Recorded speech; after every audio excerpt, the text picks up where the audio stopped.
And now, you are watching WCTV News live at 5.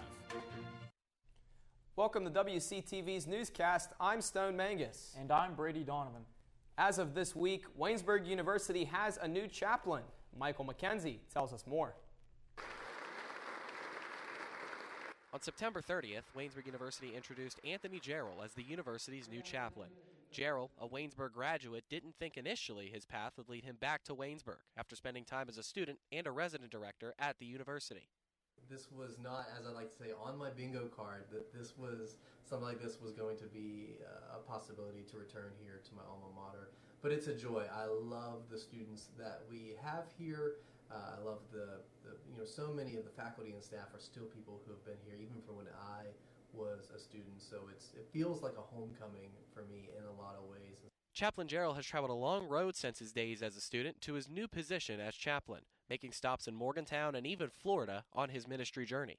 I've been gone from Waynesburg for over 7 years, and so it feels in a lot of ways like I've lived a different lifetime, but in some ways coming back here, it feels like none of that time ever passed in the same breath. University President Douglas Lee believes bringing Jarrell back to the university after his days as a student and resident director can enhance the trajectory of campus ministry.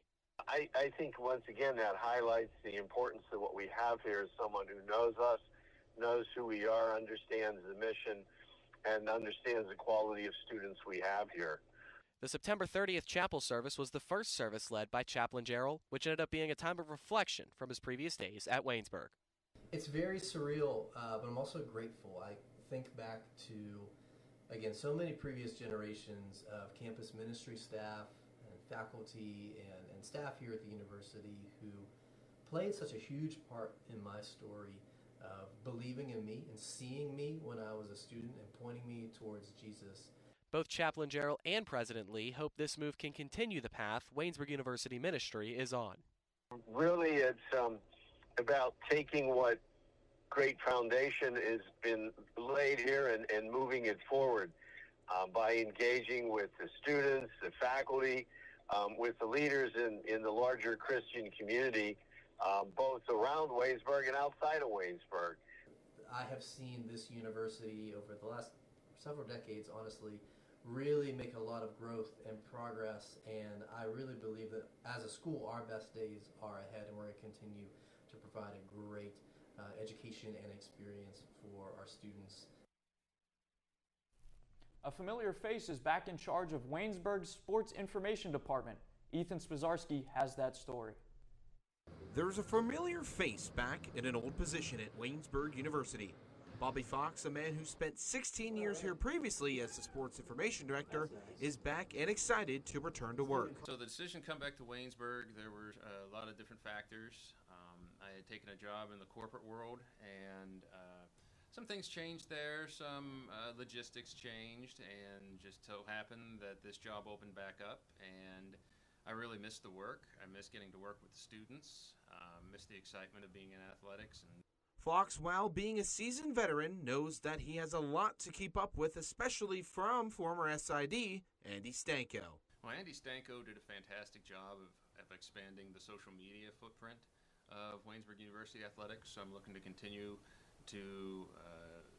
his good work with that, and try to keep my eye open for new ways of doing things. Stanko, while only being in the role for 2 years at Waynesburg, he knew when given the chance to teach, he had to jump at the opportunity. I spent 8 years in athletic communications at the college level at 4 different institutions. At my previous stop, I had an opportunity to teach, in fact, and wasn't worth it to me. But when Professor Krause asked me last August if they were in a pinch and they needed someone to teach Com 101, I just had to jump at that opportunity and that chance to help him out, and here we are today. And it's not just students that are excited for Fox's return, it's administrators and even chairperson for department as well. So he graduated from the program. He worked professionally, regionally, so we had interactions there. I was on the search committee that hired him the first time, which was a great joy. He worked here for, I think, 14 years. We had a lot of working relationships across the board, sports information, communication things, worked together on green sports. So for me, it's very exciting that he's returning to Waynesburg. Fox said at the end of the day, being given the opportunity to return again and work at Waynesburg is something he is so excited for. Yeah, it was, just getting to be with the students on site during games, during football games, basketball games. The runs of the softball teams are obviously a lot of fond memories for people. Staying busy and getting to work in sports, which is something not a lot of people get to do, and that played a big role in it. And it's exciting to be back. Now, the only question remains, will Fox be able to work with the social media trends in handling everything Stanko did? I think he'll be just fine. Reporting live for WCTV outside the Rudy Marisa Fieldhouse, I'm Ethan Spazarski. Pickleball is a sport that continues to rise in popularity, and Waynesburg is no different from other areas of the country. Gina Reeves has a closer look at the rise of pickleball in the Waynesburg area. Pickleball might have a funny name, but in Waynesburg, the sport is no joke. Pickleball has been part of Waynesburg for nearly a decade. Parks and Recreation helped purchase the first courts about 8 to 10 years ago at Rolling Meadows. From kids picking up paddles to grandparents hitting the court, pickleball is serving up something for everyone in Waynesburg. To explain how the project came together, organizer Ron Headley says the growth has been a true community effort. It was mostly just locals, people that were playing here. Then we started to see that it was catching on, pickleball was catching on more with the youth, and we've seen more and more of the college students becoming involved. I know just last Sunday they had their own pickleball tournament out here. It's not only older people, which it started with, and now it's young people, and it's nice to see the Waynesburg University getting involved in the pickleball community also. Since then, the sport has taken off, leading new courts recently added at Crawford Fields. The courts are used quite a bit. We've seen it grow. We've added 2 new courts up at Crawford Field, up by the college football field, so we've added those 2. With clinics to older groups and even sessions for all ages, the courts are serving the entire community. Local women, pickleball also means something more. Women my age, I'll be 48, there isn't a lot of things that anybody offers for women my age. So the fact that this court's available, it's free to the public, and they keep it in the great shape that they do, is super nice. And in pickleball, men and women can go head to head, giving the game a unique balance. Sport is growing, and it's a lot of fun to see all the different people that are playing, and this is great social time, but it's also a lot of fun competitive play. Reporting for WCTV Channel 14, I'm Gina Reeves. This past Tuesday, the Student Activities Board hosted a laser tag event in the old gym of the Rudy Marisa Fieldhouse. A 30-foot inflatable laser tag arena was placed in the center of the old gym court, held for competition for students this week of homecoming from 7 p.m. to 11 p.m. 4 laser tag guns were distributed to 4 competitors, and rules were explained by the event staff, and they entered the maze. Inside was a complex maze with dead ends, boundaries, and ways to sneak around. Kevin Thacker, Assistant Director of Student Activities, led the event and spoke on the future of the different events such as this.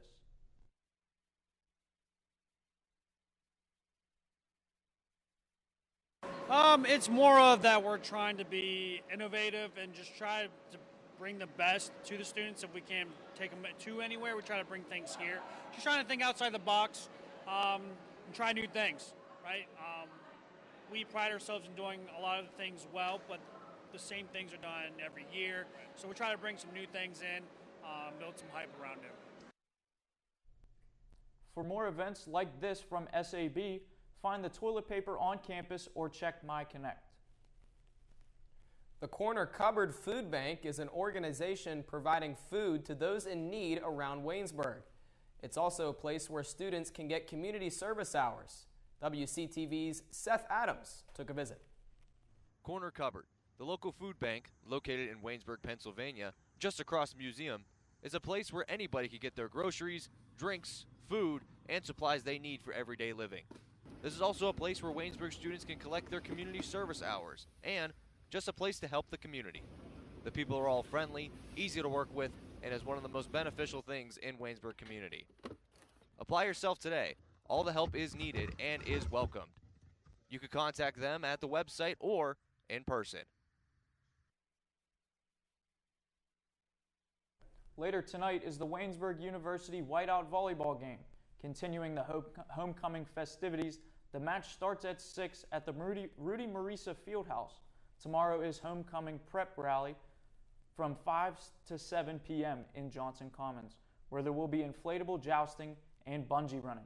To see all the upcoming events around campus, students can head to their MyConnect pages to find that link. Coming up, day 2 of the federal government shutdown. Plus, the East Coast begins feeling like the effects of Hurricane Imelda. All that and more on the newscast.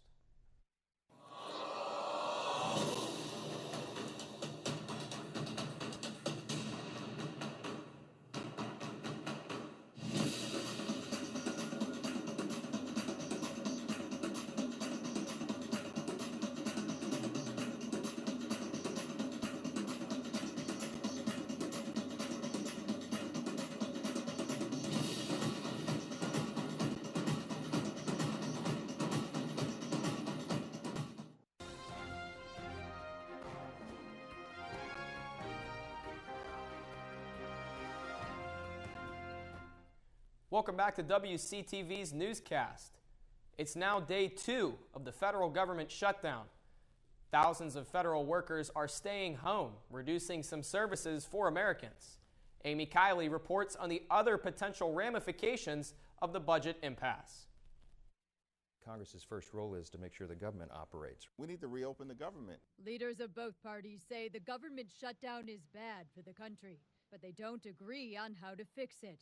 Democrats want a funding bill that reverses Medicaid cuts and extends expiring Obamacare subsidies. Well, what we're doing is fighting to protect the health care of the American people. Republicans want a fairly clean continuing resolution. The counter proposal would add $1.5 trillion in new spending on a 7-week stopgap measure. We're not doing that. Shuttering the government is starting to have an impact. The FBI Agents Association says, quote, a shutdown can undermine the FBI's ability to perform its duties at a time when the country faces an unprecedented range of national security and criminal threats. Meanwhile, the White House says it'll soon use the shutdown as a reason to lay off federal workers. The DOGE cuts, it's now this shutdown. I almost wonder, why would anybody want to be a federal worker? Sources say the White House also thinks a food program for women, infants, and children could run out of money by next week. A recent survey shows about a quarter of military families rely on WIC.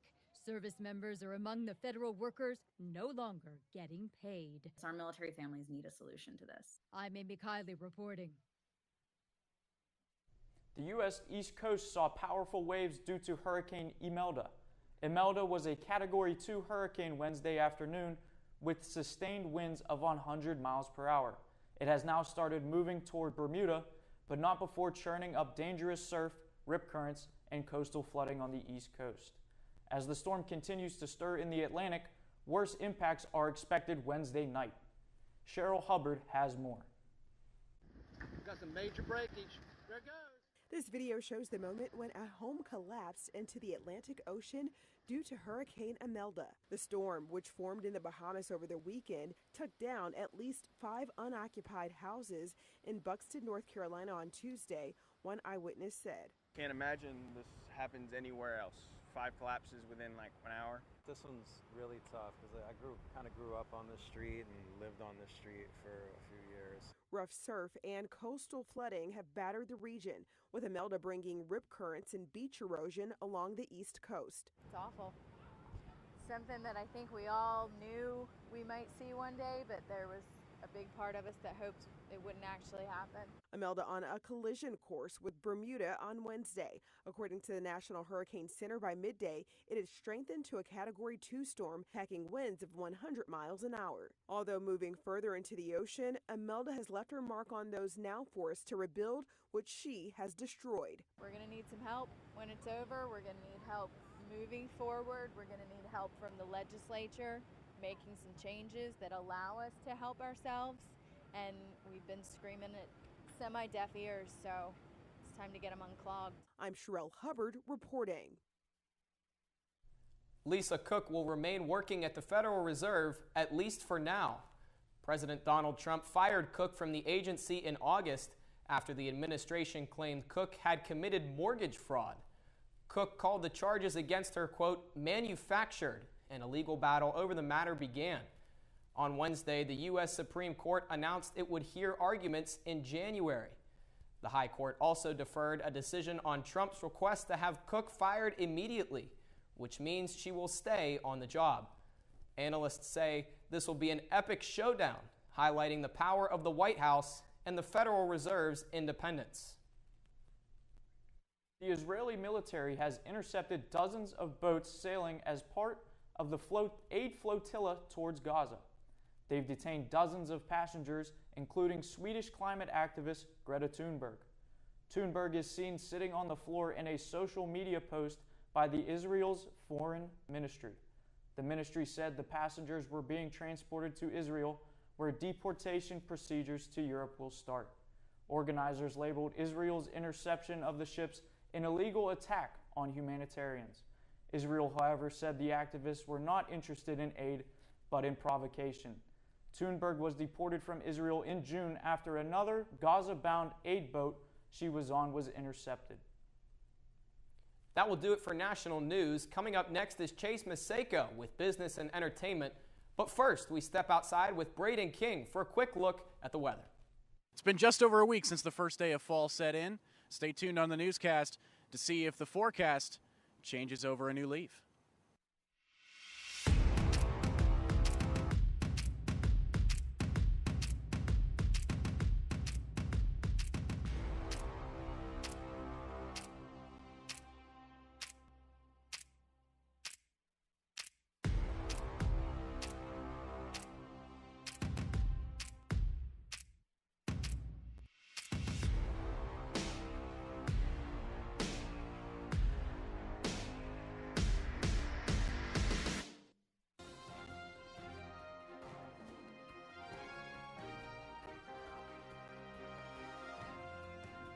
Welcome back to the newscast. I'm Chase Maseko with your business and entertainment update. New Taylor Swift music is on the horizon. The singer-songwriter's new album will be available on all major streaming platforms when the clock hits 12:01 a.m. Friday. It's called The Life of a Showgirl, and it will also be sold on vinyl, CD, and cassette. This is Swift's 12th original studio album and her first since she became the owner of her entire music catalog. Aside from getting engaged to Kansas City Chiefs tight end Travis Kelce, Swift has kept a relatively low-speaking profile since she ended her record-setting Eras Tour in December. Tesla set a record for its vehicle sales in the third quarter. The news pushed Tesla's stocks up and CEO Elon Musk's net worth to a new record. The company reported selling nearly 500,000 vehicles worldwide from July through September. It was a 29% jump in sales over the second quarter. American buyers rushed to buy Teslas before a $7,500 federal tax credit expired on Tuesday. The electric car maker's sales reportedly helped briefly lift Tesla shares about 2% in early trading Thursday. Musk now has a net worth of more than $500 billion. Forbes reports that makes him the first person in modern history to top the $500 billion mark. As we flip the calendar over to October, the countdown to Halloween begins. But this year, tariffs have put a terrifying effect on spending. The National Retail Federation projects consumers will spend $13.1 billion this year on Halloween. That would be a new record. In today's Consumer Watch, Jen Sullivan looks at what will cost more this year. It's October, and that means rolling out the pumpkins, ghosts, and goblins. But the most frightful thing about Halloween this year may just be the prices as shoppers feel the impact of tariffs and inflation. Tariffs this year are on people's minds. Catherine Cullen with the National Retail Federation says they saw people start shopping in September or earlier earlier for Halloween because they're worried items will cost more, so they're spreading out their purchases. Many of those costs haven't yet been passed on to consumers. It is impacting certain goods differently. We may be seeing it a little bit more in non-durable goods. President Donald Trump implemented tariffs on a variety of imported goods to encourage companies to make products in the U.S. According to the Alliance for American Manufacturing, virtually all Halloween costumes on the market are imported, which means they'll be subject to tariffs. But Collins says tariffs have affected certain goods differently. Less than a quarter of tariff costs have been passed on to consumers. Candy and sweets prices are also up from a year ago, according to the latest Consumer Price Index. Shoppers are spending more on Halloween this year. The NRF says people are spending about $114 per person. That's nearly $11 more than last year. In times of uncertainty, and we've seen this starting with the pandemic, during times of inflation and others, people are turning to these celebrations, these fun holidays where no matter what's going on in the world, you can dress up in something fun. If those prices are giving you a scare, there are ways to save. Cullen suggests shopping at discount stores, reusing decorations, and getting crafty with costumes and decor. For Consumer Watch, I'm Jen Sullivan. The first wave of tickets to the 2026 FIFA Men's World Cup officially went on sale Wednesday. 4.5 million people entered a lottery in September for the first chance to buy tickets. Winners get time slots to buy tickets over the next few days. This will be followed by 2 more lotteries, then sales on a first-come, first-served basis. There will also be an official resale platform. Initial ticket prices run from $60 to more than $6,700. FIFA is using dynamic pricing for the World Cup for the first time. That means prices can change based on demand for them. The 2026 FIFA World Cup will be held in the U.S., Mexico, and Canada from June 11th to July 19th. Frankenstein is unveiled, plus Demi Moore and Billy Bob Thornton return to the small screen. Rick Damigella has more in the Hollywood Minute.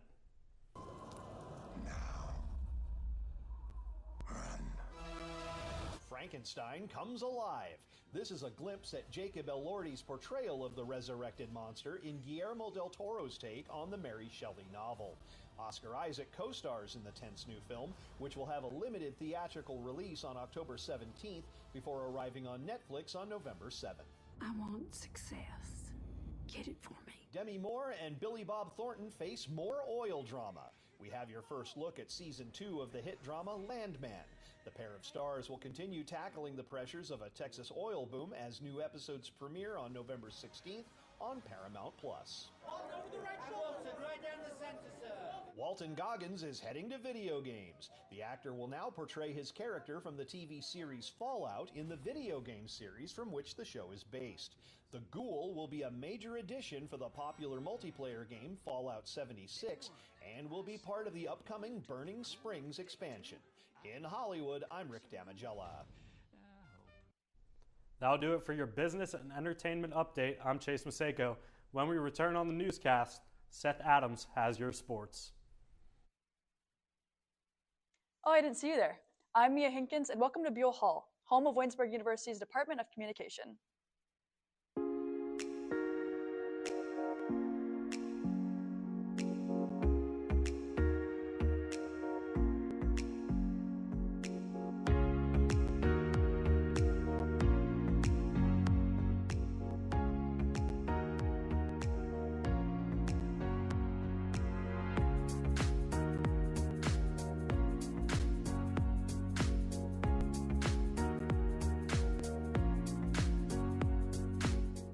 If you visit our campus, you'll have the opportunity to attend some comm classes, enjoy lunch with our students, and watch us in action.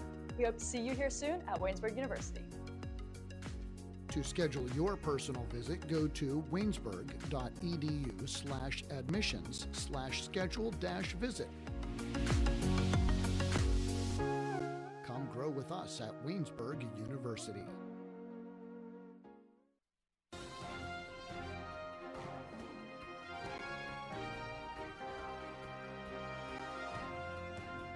Welcome back to the newscast live at 5. I'm Seth Adams with your sports. Waynesburg University football is coming off a dominant win over the Teal Tomcats last Saturday with an important piece missing. No Zane Cawley. However, junior Carson Shriver showed what he can do, putting up 161 yards and 3 touchdowns, taking control of the run game. Quarterback Luke Hudson had a solid day as well, going 13 for 15 with 203 passing yards, 3 touchdowns, and an INT. 7 different receivers caught a pass. Leading them was senior Isaac Trout with 3 receptions, 75 yards, and 2 touchdowns, alongside Elijah Jackson having a 43-yard touchdown catch. Waynesburg would take the win 45-14 over Teal. The Jackets are now 2-2 overall, first time since 2022, and are 2-0 in the conference for the first time since 2012. And right now, they're tied for first with Geneva in the conference. They play 1-3 Allegheny this Saturday at home, homecoming. Kickoff is 1 p.m. Waynesburg University women's soccer scraped away a win yesterday in Allegheny against the Gators. Late in the match, with no score for either team, junior Jules Moorbacher would be fouled in the box, setting up a penalty kick and a chance for the women to take the lead.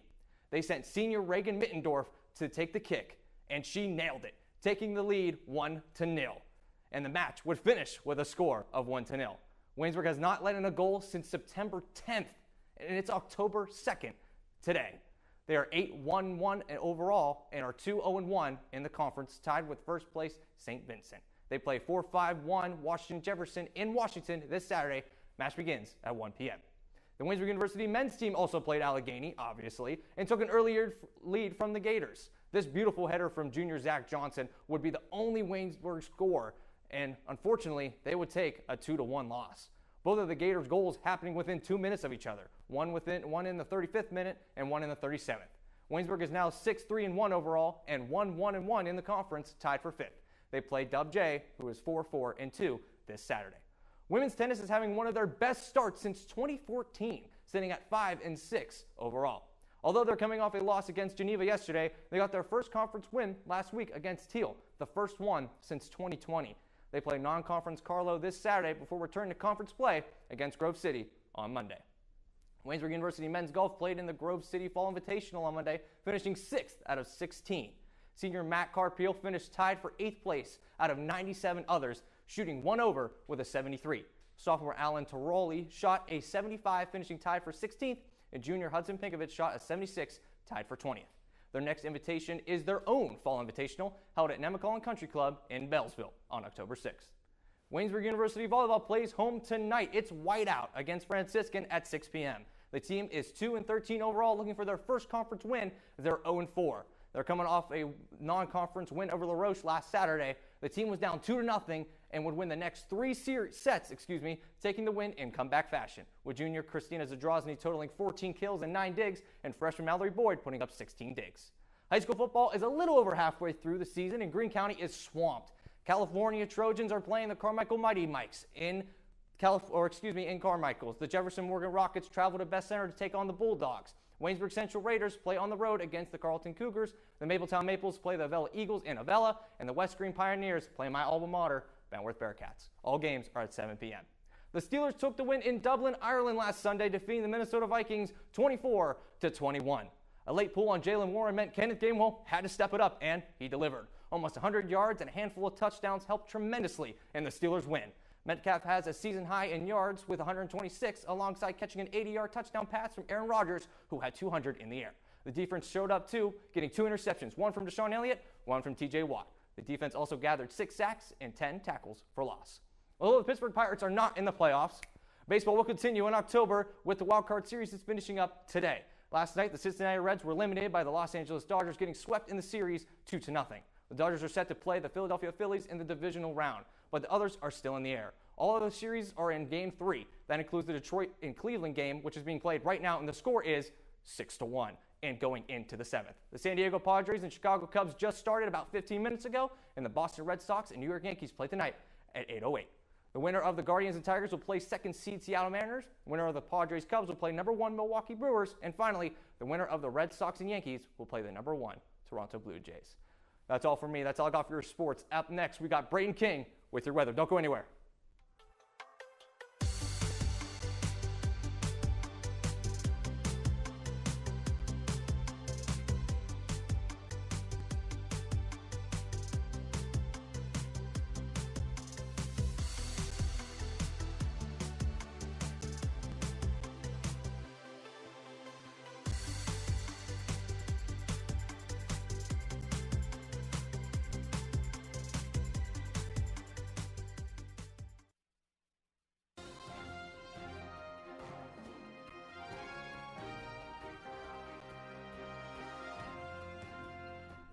Just 10 days after the fall equinox began, we are still waiting for fall weather to take over. The summer sun just won't let it go. Today in Waynesburg, it's a comfortable 76 degrees outside, with the sun expected to set in just a couple of hours. Tonight, it's expected to stay dry and drop into the low 60s, possibly the high 50s, but maybe down into the 44 range. Moving into tomorrow, temperatures could dip into the high 40s early in the morning. Looks like that fall weather could be just popping out of its shell. But as much as that fall weather desperately wants to make an appearance, the sunshine and the heat will stay throughout the weekend, with temperatures reaching the 80s to kick off the weekend. Looking into next week, it seems the shorts weather is still in style, at least for the time being. Next Tuesday should be the next time we see some precipitation, with almost a 50% chance of rain throughout Tuesday. The showers continue as the temperature finally drops into the mid to low 60s for the rest of your 7-day forecast. That was your weather forecast. I'm Brandon King, now sending it to the desk for Stone Mangus and Brady Donovan to send us out. That'll do it for the newscast live at 5. For everyone behind the scenes and in front of the camera, thank you for watching. Stay tuned on our WCTV YouTube page and social media platforms for more Waynesburg content.